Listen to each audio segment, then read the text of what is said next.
Welcome to CXQA Live, the home of the agent-centric contact center philosophy. We talk about this every week, how agents with the right training tools and connection with your company will be a revenue growth and protection center for your business or brand. They're going to be the best diagnostic tool you could possibly have for your business. They're going to ensure that your customers are satisfied and connected.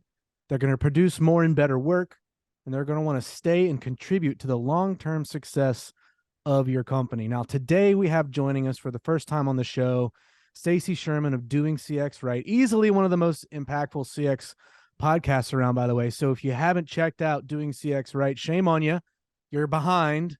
Get on the bandwagon. But she's also an award-winning speaker, an advisor, and wears all the hats. So basically, you do a lot of different things for a lot of different people. But we're so glad to have you with us on the show today, Stacy. Thank you. I'm glad to be here. And yes, it's about doing. It's not just talking, doing. Do or do not. There is no try. I believe that was Yoda. There you go. Exactly.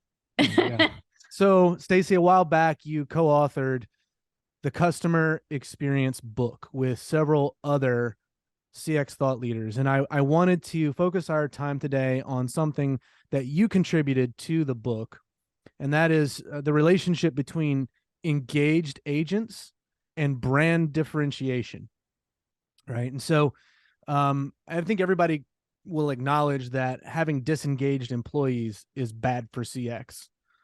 Not really going to have a lot of argument about that, right? But I think it's more helpful to talk about this type of topic in the framework of an opportunity, to talk about the opportunities for all kinds of good things to happen to your customer's experience when your customer-facing employees, which are the agents in the contact center, are truly engaged. And I thought maybe a helpful way that we could start this conversation is with some definitions and a little bit of theory. So, Stacy, what is an engaged agent? Yes. And I love this question because it's about getting back to basics. Mm-hmm. It's really about agents. It refers to their level of commitment, their motivation, their connection, and their satisfaction that agents feel towards their job, their team, the organization, and it transfers to the customer. It's all interconnected. No, it's really true. We talk about agent satisfaction. We talk about the viewpoint of the entire customer experience from the agent as having value. But if the agent themselves are not engaged and connected in all of these different ways, the value is lost in many ways. And the onus to some degree is on the organization to make those engagements possible for the agent, right? Yes. And I had an experience that I thought was very interesting. I was doing a training, a workshop, and there were some salespeople in the room and agents, and we were all talking about customer pain points from their different lenses. And it was really interesting how the sales front line never really thought about how agents are also the front line. There was this line drawn around customer service representatives and agents, and the word front line didn't automatically click for them. And yet it really is true. Sometimes those agents are the front line before the sales team when they call, customer service, for someone calls for help, and then there's an opportunity to promote something. It starts sometimes with them. So it's important that people really embrace and understand that agent engagement, agent success, you have to invest in that. No, 100%. And when you have a business model where you have a separated sales and customer service or customer success, departments, right? That the long-term success of that salesperson's career in some ways is in the hands of the people that take care of that salesperson's customers.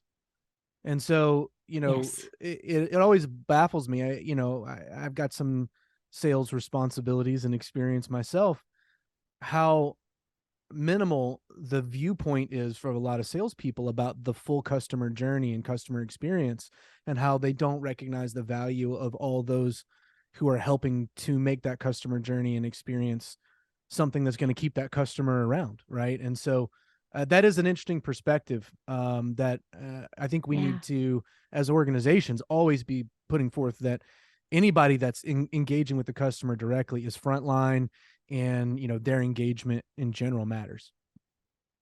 Yes. And I also want to emphasize whether a company has full-time staff employees, or you're taking advantage of outsourced solutions, BPOs, the gig economy. Mm-hmm. It doesn't matter. It's the same principles. You have to invest in your agents, because when they feel valued and appreciated and have that support, the customer does feel it. So I just want people to realize that there is a true gig economy, and don't separate employee versus non-employee.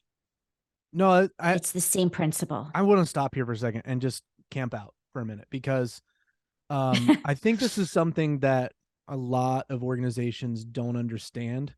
And what I mean by that is, if you have, let's say, gig employees, or you have outsourced customer service agents, the impact that those people have on your overall business, your customer journey, and your business outcomes is the same, even though they're not technically directly employees of your business. And you now have a couple of additional layers of communication and leadership and policies and other things through which that engagement must transfer in order to achieve the desired business outcomes, right? And a lot of times I think it just comes down to cost and pragmatism, and we just need to get butts in seats to answer calls and emails and chats. And at the end of the day, um, that's kind of a reductionist view of what's really going on. In many cases, I think gig work in CX and BPOs um, are just sort of viewed as a necessary thing that we do for cost reasons or whatever.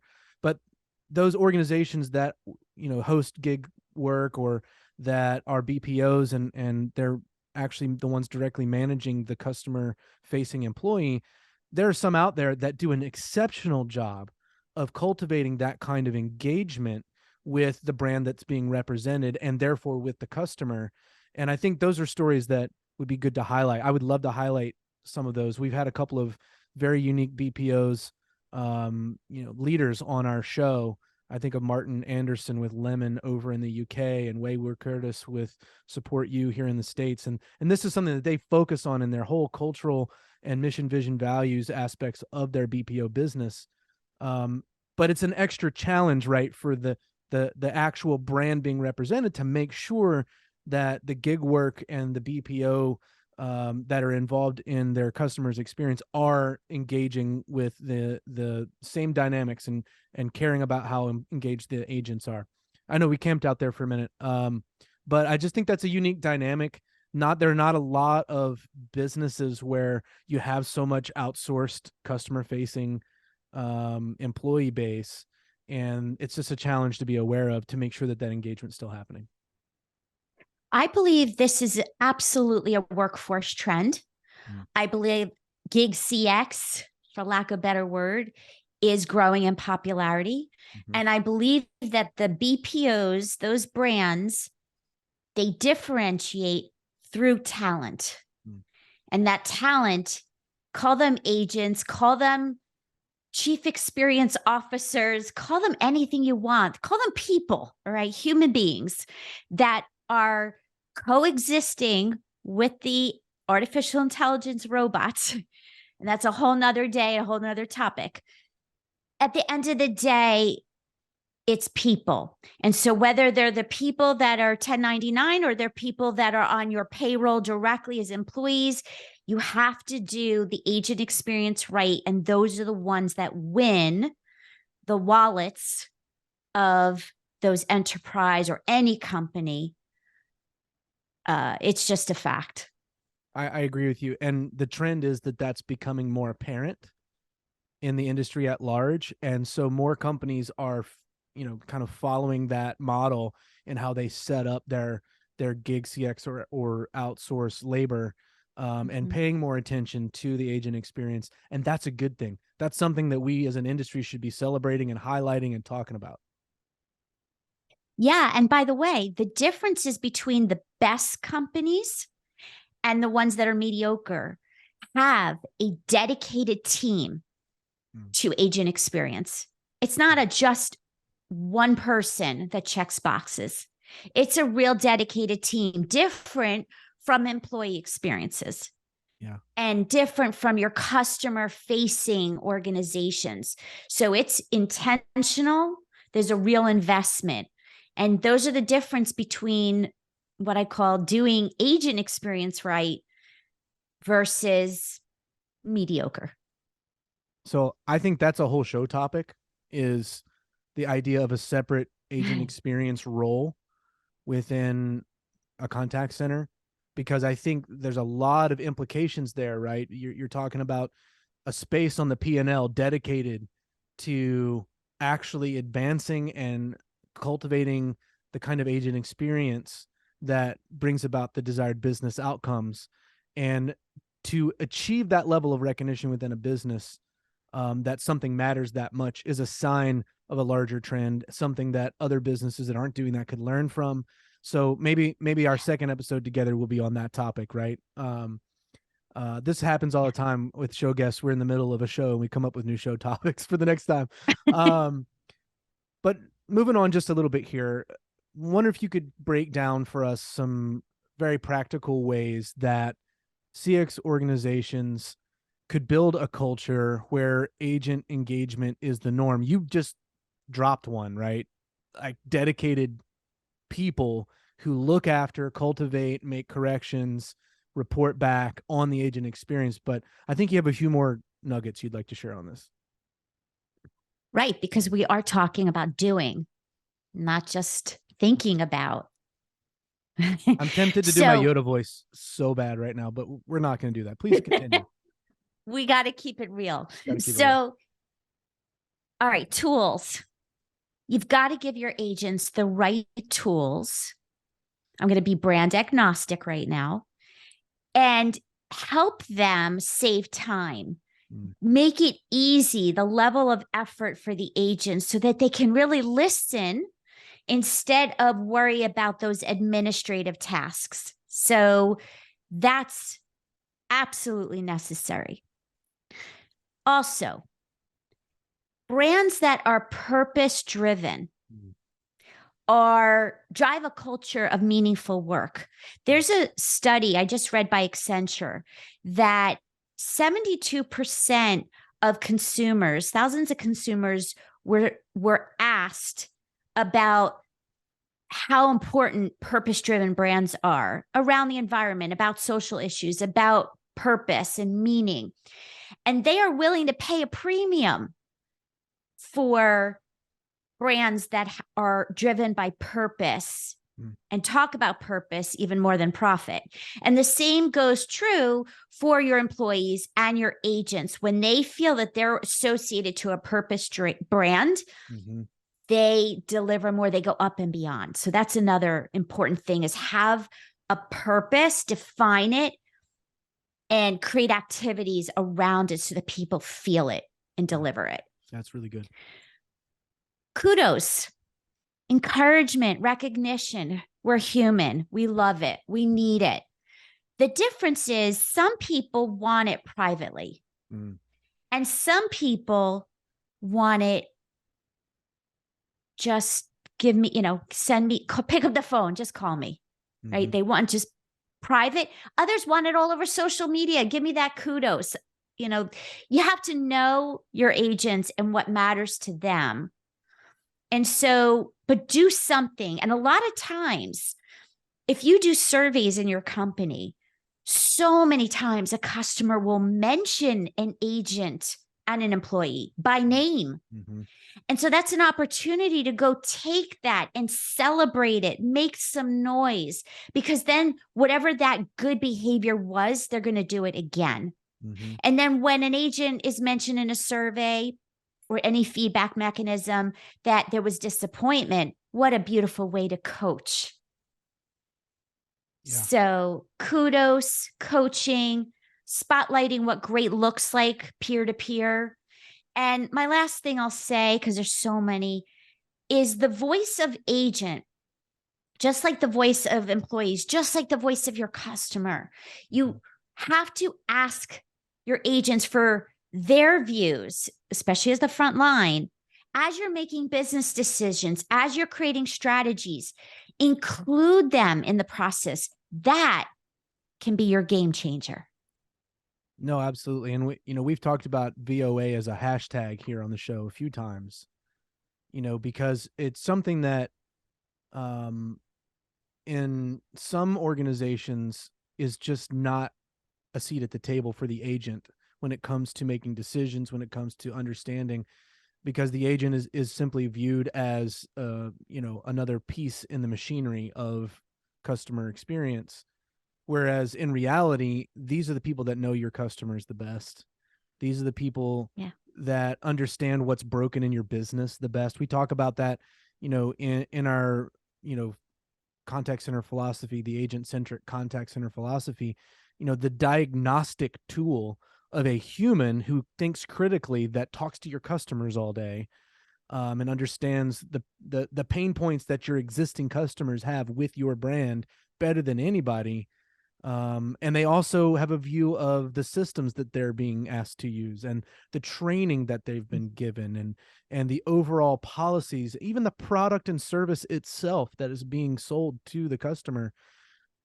The agent's going to be intimately aware of all the good, the bad, and the ugly there. And if agents are engaged and taught to feel and think that their voice matters, then the kind of value that you see out of the agent for the business is multiplied. And that's what we're talking about here. Yes. I also have observed that on Facebook and other social media channels, agents form communities. They do. They talk about your brand. Mm-hmm. And so sometimes it's good, sometimes it's not. And therefore, reputation management. Yeah. So I also recommend that you, as the company, create a space for them to have conversations, to help each other. Hmm. And there's a lot of ways to do that, but community is big.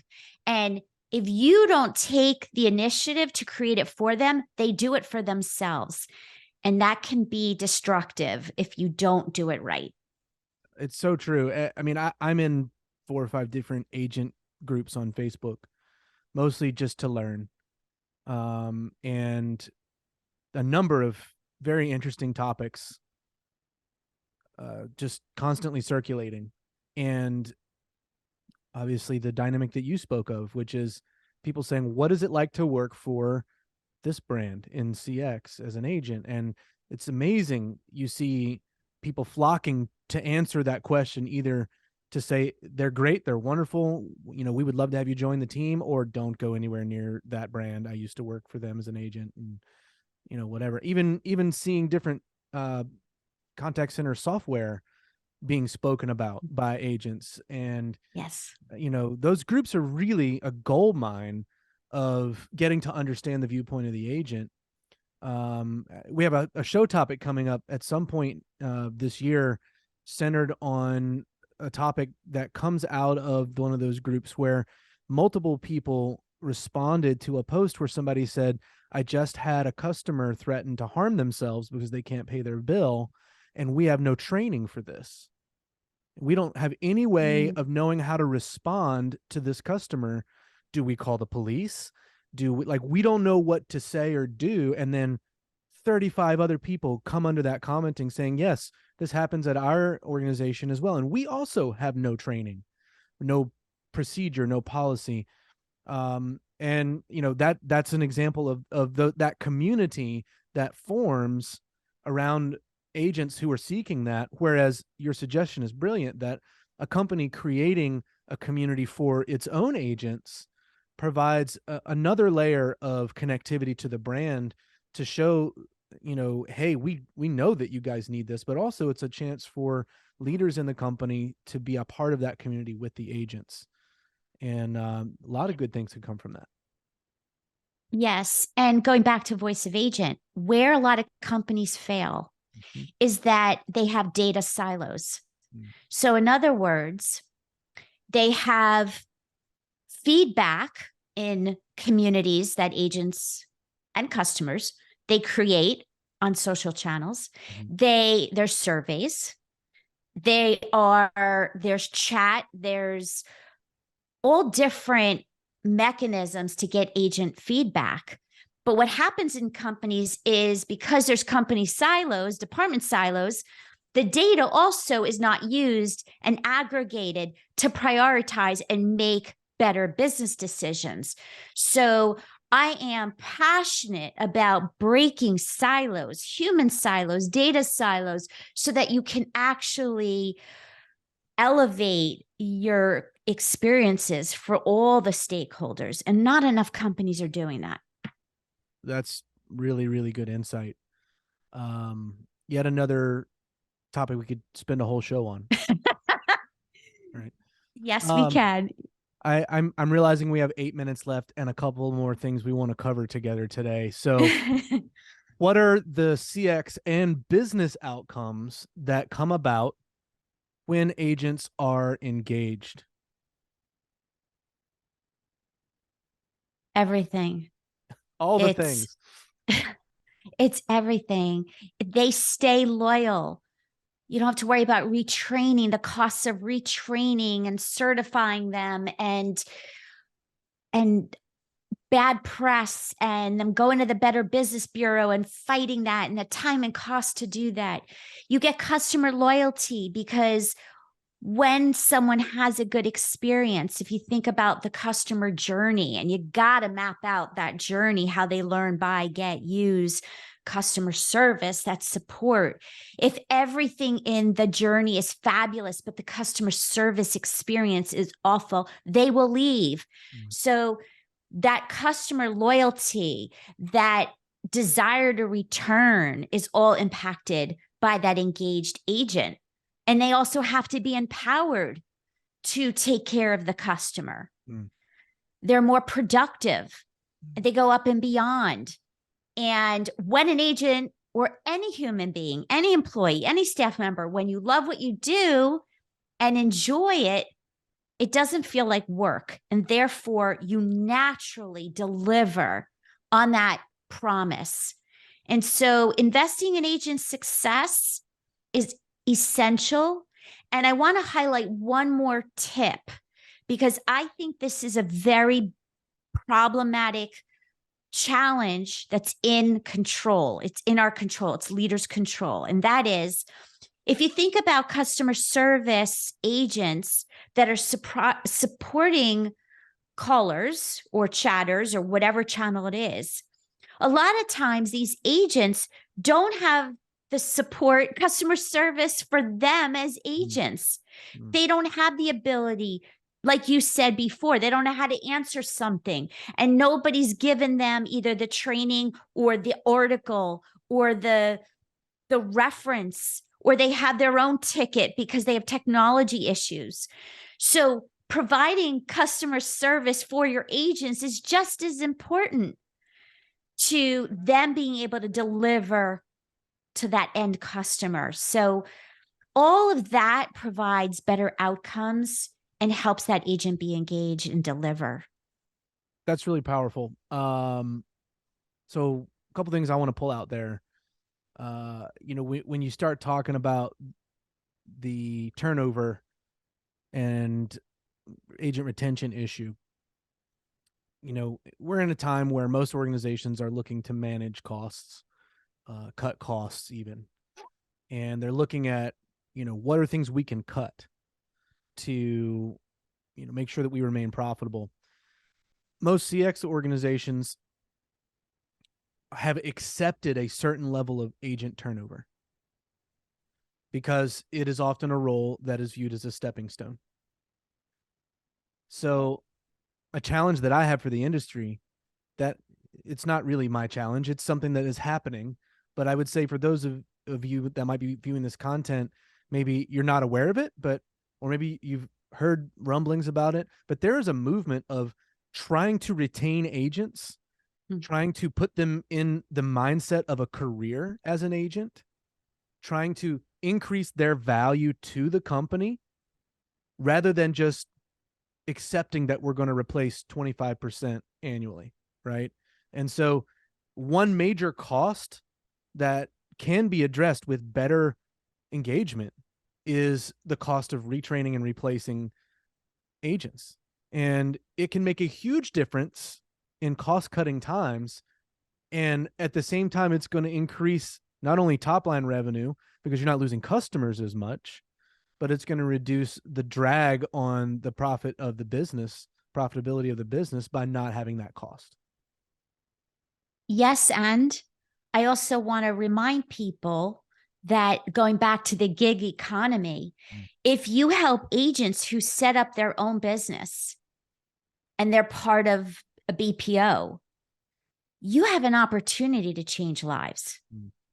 And therefore, you really need to look at it in totality for employees' success and for agents who are doing it as their own business.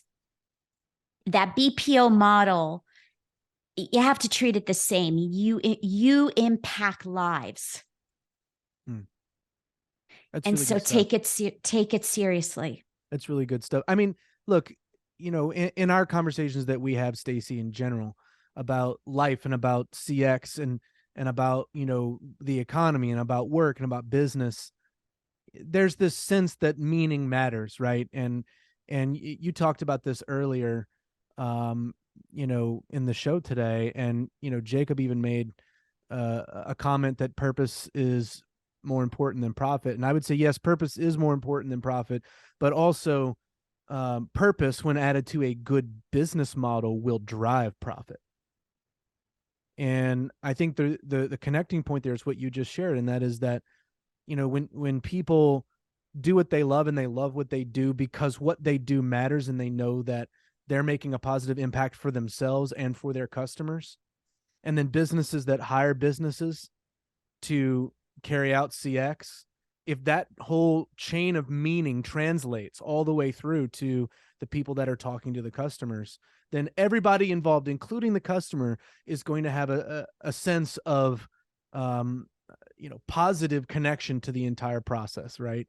And I had an experience not that long ago with a brand where, and it would be a brand that most people would recognize, where the policy was somewhat anti-customer, in my opinion, but the conversation that I had with the agent was so redemptive and so connecting. I mean, this agent walked through why the policy was in place, explained the business viewpoint in a way that did not push aside my concerns or my experience.